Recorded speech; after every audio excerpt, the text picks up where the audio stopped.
নতুন আবার AC bus পরিষেবা চালু করা হবে?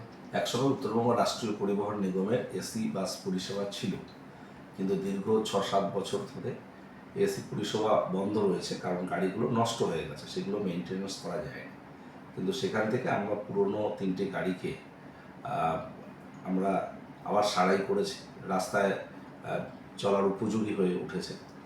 আর একটি নতুন বাস আমরা সম্প্রতি 3টি এসি বাস পেয়েছিলাম, সেখান থেকে আমরা 2টো কলকাতা রুটে চালাচ্ছি শিলিগুড়ি থেকে। একটি বাস নতুন এবং 3টি পুরনো এসি বাস। আমরা এই 4টি বাস 3টি রুটে চালাবো। আগামী 15ই জুন থেকে এই পরিষেবা আমরা আবার চালু করছি। কোচবিহার থেকে শিলিগুড়ি একটি বাস, শিলিগুড়ি থেকে কোচবিহার আরেকটি বাস। এরা দুটো 4টে ট্রিপ দেবে এবং শিলিগুড়ি আলিপুর দুয়ারের মধ্যে আরেকটি বাস চলাচল করবে এবং রায়গঞ্জ শিলিগুড়ির মধ্যে আরেকটি বাস চলাচল করবে। প্রাথমিকভাবে আমরা এই 4টি বাস দিয়ে 3টি রুটের এসি পরিষেবা চালু করছি।